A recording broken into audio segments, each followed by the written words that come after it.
Hey, what's up? Joe Gilder here. I want to show you my mixing template today. But before I do, if you think this video is going to show you how to set up a template so that you never have to actually mix anything, you just drag audio files in and they magically sound amazing, go ahead and skip on to the next video. Not gonna happen here. However, if you want to see how I set up my mixes and the reason behind why I do it the way I do it, keep watching. The name of the game here for me is efficiency. Mixing, like a lot of things in life, can be a fairly repetitive process. We do the same sort of things over and over. The specifics may change, but the overall workflow kind of stays the same.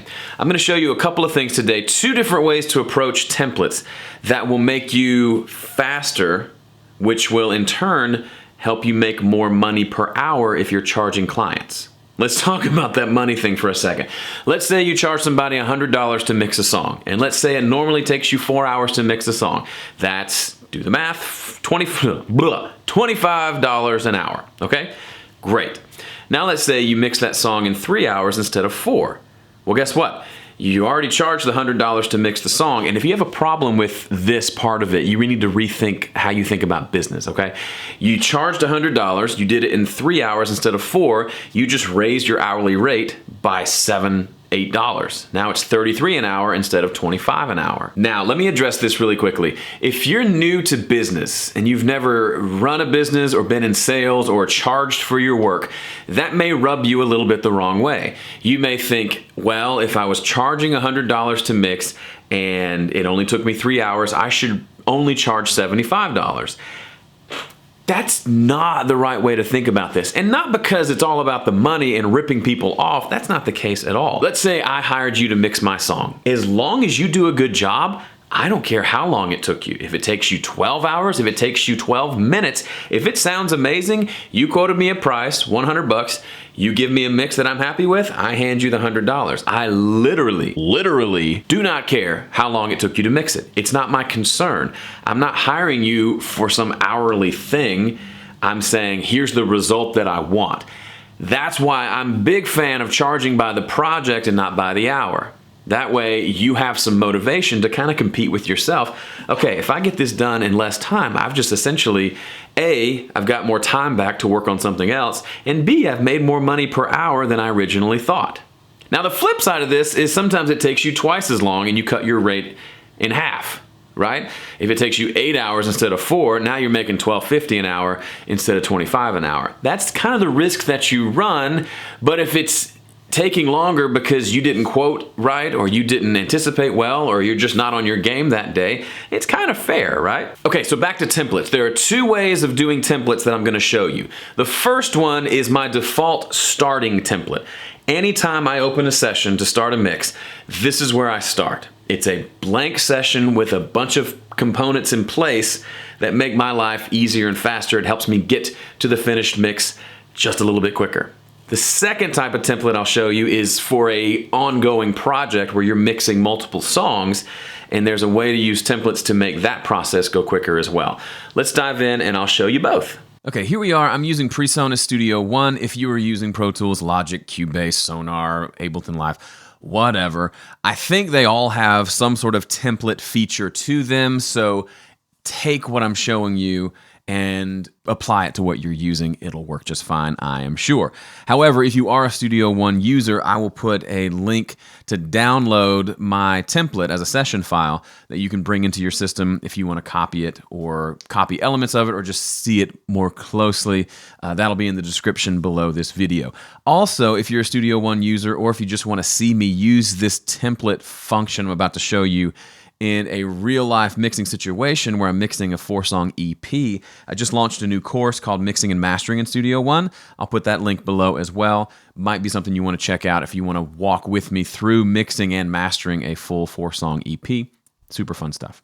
Okay, so let's just get right into it. So anytime I start a new mix for a song where I'm importing files that a client has sent me, for example, I will come into this kind of new song window and I'll select this. These are templates that I've set up.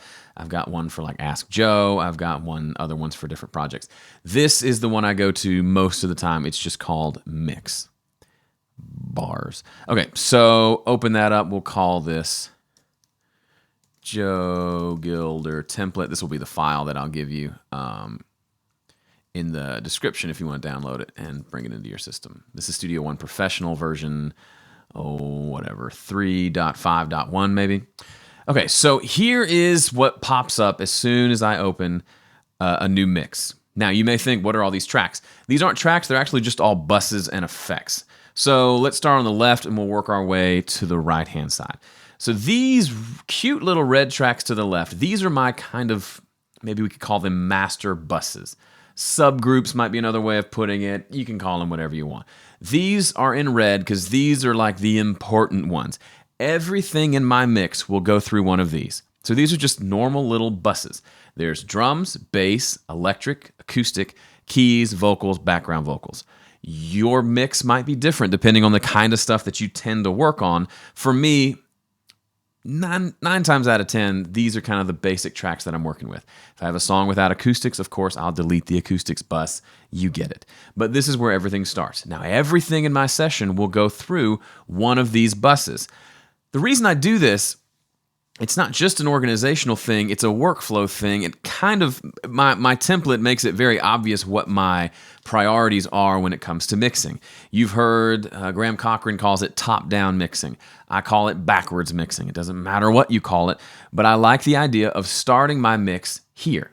So I may have 100 tracks to the left of this, but I usually start my mix, once I've got all the levels roughly set and have a decent little static mix, I start any processing here on the buses themselves. You'll notice I have a blank EQ in each section because I'm almost always using EQ on all of these in some capacity. Now, it's a blank EQ. I don't have anything set because I feel like, for the most part, EQ needs to be something that you set on a case-by-case basis, but I found myself over and over and over dragging an EQ onto these buses, and I realized if I'm going to do that in every single mix, I might as well have a template with those buses already there and with the EQ already in place. So I just click it, it opens up out of the window so you can't see it. It opens up, I can set my EQ and then go back to work, okay?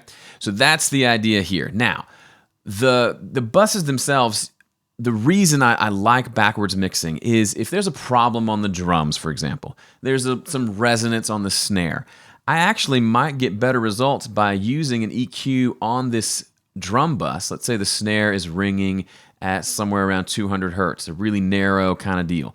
I might get better results using a notch EQ on the drum bus than if I did it on the individual snare. Why? Because the tom mics are picking it up, the overhead mics are picking it up, the room mics are picking it up. So there's a good chance I may have to do this same EQ move across 4, 5, 6, 7 tracks.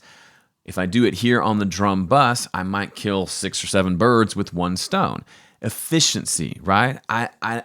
I know that ultimately what it sounds like is what matters, and if you need to go EQ each one individually, that's completely fine. But for me, if I can do it with one EQ rather than 7, I'm kind of a lazy person. If I can find a shortcut, you better believe I'm going to use it. The other thing is, a lot of times what people will find, and especially if you're somewhat new to mixing, your tendency is to start the mix and then go pull up the kick drum, listen to it by itself in solo, and start doing a bunch of stuff to it.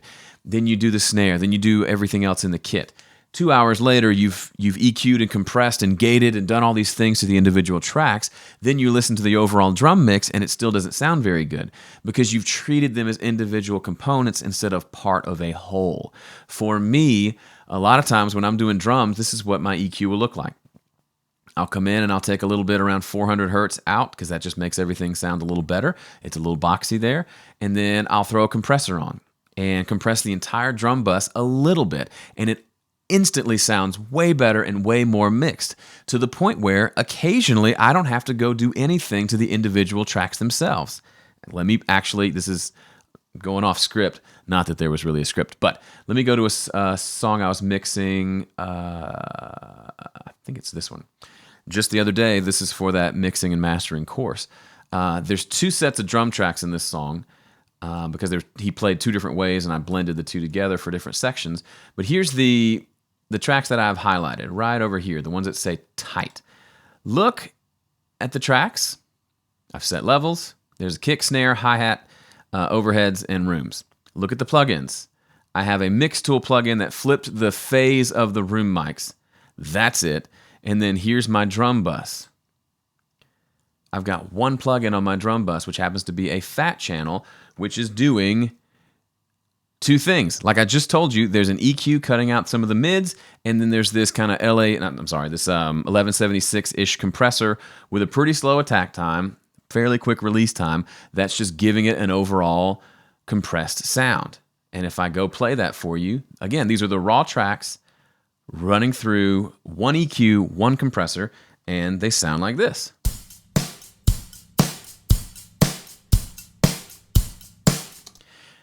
May not be your taste, you may like different sounds, whatever.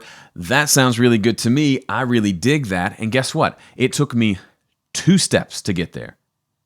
2.5 if you count that phase, the little flip in the phase on the room mic. Literally one EQ move, set up the compressor like I always do for drums, and it sounded amazing. I got through the entire mix of this song without ever touching the individual tracks. Now, on the other set of tracks, the other set of drum tracks, I did use a fair amount of EQ compression and stuff like that on the individual tracks to get the tone that I wanted, but I didn't have to on these. Why? Because I started at the bus level, got it sounding great, and there was no need to go any further. That's another way you're going to cut your mixing time down considerably on a lot of mixes. If you start from the bus and do just a couple of moves that make everything better, you might not have to do anything on the individual tracks. That's not always the case. If you find yourself doing 1,000 things here and you're really like working against yourself, that's a good indication that you need to go work on the individual tracks. But if you can do a couple of subtle, simple moves, boost the highs, cut the low mids, add a little compression, and everything is working better, that's a great thing, and you need to lean into that even more. Okay, so these red tracks are my buses. Everything goes through one of these. Even if I only have one bass track, I will still run it through this bus. Why? Mainly because I want everything to be here in one place. Secondarily, if I want to take that bass track and duplicate it and run it through a distortion and then blend that with the original, I still have my entire bass tone coming through here. So if I had already set up some EQ and compression on the bass tone, and then I went back to the individual bass track, duplicated it, did that distortion thing, it's all still running through this EQ and compressor that I already set up. I don't have to go reset those things up again. Same thing with lead vocals. Occasionally there's just one lead vocal track. It'll still run through here by itself. I just like it that way, and it works well for me. Okay, these white tracks to the right, these are all my effects buses. They're similar, pretty much just like regular buses, except in Studio One, these don't have sends on them because I don't really need them. And I've got different effects on each track. So the first 3 are reverbs, the second 3 are delays. Do I use all of these at once? Almost never, but I found myself enough times in the mix pulling in the same room reverb sound, pulling in the same plate reverb, using the same spring reverb on something, that I decided why not include it in my template so that they are right here waiting for me. So room reverb, a big long plate reverb, and then a kind of middle of the road, fairly big spring metallic sounding reverb. Then a slapback delay, a quarter note delay, and a half note delay. These are just really basic analog delays with a little bit of feedback. The lows and the highs are cut off and different delay times to them. The slapback delay, of course, doesn't have any feedback. It's just a single hit at about 120 milliseconds to give me some slapback. How does that work in practice? Let's say I'm working on a mix and I got a lead vocal and I say, you know what, this would sound great with a little bit of slapback delay. I don't have to go find a preset. I don't have to go pull in a delay, set it up on a send, do a send on the vocal, and then return it onto the individual track, and then set up the settings of the delay. I don't have to do any of that. I go like this. Click, click. And now I've got slapback on my vocal. I am sending this vocal to the slapback delay, and I just adjust this slider to basically essentially set how much slapback I want on this vocal. If I don't like it, maybe that was wrong. Maybe it's the spring reverb I need. Boom. There we go. It's that simple. They're sitting over here waiting for me. Reminds me of I think it was a Chris Lord-Alge video I watched recently where he had some guitars he was mixing for, I think, a Muse song. And then way down on the left-hand side of his mixer, he had several faders with just effects on them that the guitars were already being sent to, and he pulled up a fader with a cool tremolo effect and pulled up another one with a cool phaser effect and just played around with them till he got the right combination. This is sort of the same thing, except instead of pulling up faders, we can just use these sends. Let's say we want a little spring reverb, a little slapback delay, and it could use a quarter note delay as well. There they all are. I can adjust these and get the right balance of each of them to suit my tastes.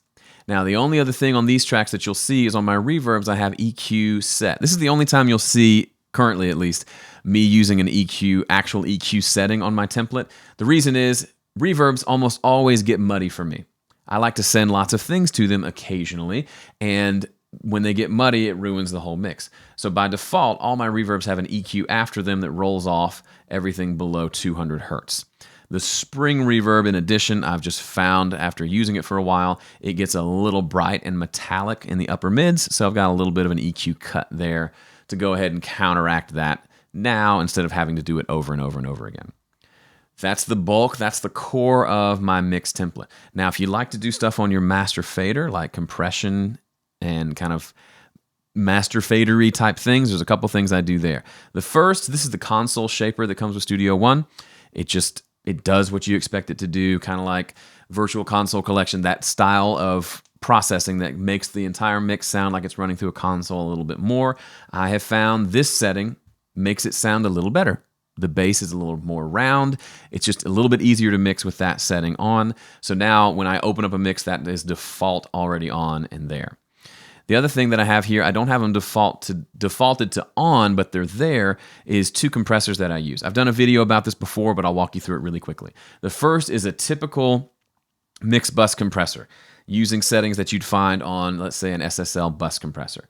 2-to-1 ratio, 30 millisecond attack, 100 millisecond release, threshold at -20. When I get my mix at the level I'm used to mixing at in my studio, it starts to compress just a little bit here. Maybe 1 to 3 dB is all I'm getting, just to tighten things up a little bit, and I have a little bit of gain reduction here to add a little volume to it. Then after that, I run it through a multi-band compressor. I've got it set up with 3 bands, low, mid, and high, and they all have the same settings, same threshold as the other compressor, ratio 2-to-1, attack and release are 100 milliseconds. This is just, again, at the level that I like to mix, is just kissing the mix a little bit, mostly just ducking down the mids a little more than the lows and the highs. It does something to the mix that makes it feel a little more polished without me having to do much else. This is kind of the ultimate backwards mixing technique where this compressor is shaping my mix before I do anything else anywhere else in the mix. Vocals get really loud. This mid-range turns them down just a little bit without affecting the bass and without affecting the top end. And again, it's fairly subtle. It's not doing a whole lot, just a little bit. And again, I'm adding a little bit of gain to it because it's probably knocking off 1 to 3 dB of gain reduction as it goes. Still plenty of dynamics. It's not crushing it. It's got a really slow attack time, so we're not killing transients here. We're letting them through for the most part. We're just kind of tightening everything down. The reason I do that second one, I found myself doing this in mastering a lot, and I figured, why not do it in mixing? So I'm hearing this effect now, which will affect the decisions I make mixing into this compressor further down or further up the chain on the buses themselves and on the individual tracks. That's been a really great workflow for me for quite a while now, and this is my mix template. Now, I may change this completely 2 months from now. If I do, I'll try to remember to update this video and put a new one out and show you where I am. This is always a work in progress for me. I'll work with this for a few months, and then I may tweak and change or add things. The most recent addition for me was this spring reverb. I've been using it more and more and more, finally put it into my session so that it's always there, and I will continue to use it more and more. Really love this stuff. It makes me faster. It makes me feel a little less crazy when I'm setting up a session because it's all already there for me, and it helps with that efficiency thing, which is so important. And it just, for me, it's not about being efficient for the sake of being efficient. It's about being efficient so that I can keep momentum going. I can finish this song and move on to the next one, and I can get there faster, which keeps me excited and keeps me interested, which is a big deal. Now, really, really quickly, let me show you the other part of this that I mentioned earlier in the video. Let's say this is that song I was showing you a second ago. This is the first song of an EP that I'm mixing. Let's say, let me say this before I mess something up. The video. Let's say that now I want to go and mix the second song. Well, I've already got all these tracks here. They're all going through these buses. I've got different processing on everything. I've dialed in a lot of great sounds. Song number 2 is going to have a lot of the same tones. Same sort of electric, same sort of bass tone, definitely the same lead vocal sound. Why not start from here and tweak rather than starting completely from scratch. I've done this for a few years now, and it is one of the coolest things. It doesn't always work wonderfully, but it's worked really well for me so far. So what happens is I'll save a template, and we'll call this template the Joe Gilder EP mix template or whatever, and say okay. And then what happens is when I'm ready to mix my second song and bring in all those files, I'll create a new song, and we'll go look at my template list, and we'll find that template, Joe Gilder EP mix. Now, what'll happen is it will look just like the session I just opened, or the session I just used to create the template. So as you see, it'll open here, and it'll have everything there. Now, that's obviously not super ideal. So what I'll do from here, it's a kind of a two-step process, but it's not that big of a deal.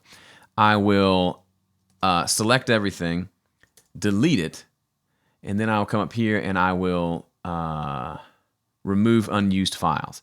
So it'll remove all these files from this session without deleting the underlying audio from the other song. So I'll say yes. And then from here, I will save this as a template again. We'll go to replace existing, and we'll find that EP mix template that I created and say okay. So what this is doing, now I can start the mix on song number 2. When I go to song number 3, I can use that template and it will look like this. It won't have all the audio in the session. It'll just have all of my buses, all of my EQs and compressors, and all the tracks in place that I can then drag the electric guitar to this track. I can drag the bass to this track. I can drag the drums to this track. And what happens is you'll run the drums through the processing you already set up, and about half the time, it'll sound great, and you'll realize, hey, I don't have to do anything else. This is already the drum sound I spent 45 minutes dialing in the last mix. There's no need to start from scratch. Now I've got the same drum sound. It's consistent, and it took me about 2 minutes to do because I just used it as a template to bring those extra tracks into. You want to do your due diligence. You don't want to do this by default and not be diligent about listening to everything and making sure it sounds as good as it needs to sound. And that could mean that you come over here to this vocal chain and you say, nope, this isn't working. I'm going to delete everything and start from scratch because that's what this song needs. However, it is a super great way to sometimes give yourself a little bit of a head start on additional mixes in the same project, to where the first song will take you the longest. The rest of the songs will take you less and less time because you're building on the work that you've done in the previous projects. To me, that's just really smart. Okay, that's it for this video. Thanks so much for watching. Again, there are links in the description of all the things I talked about here if you want to check them out further and dive in deeper. Otherwise, thanks for watching, and I'll see you in the next video.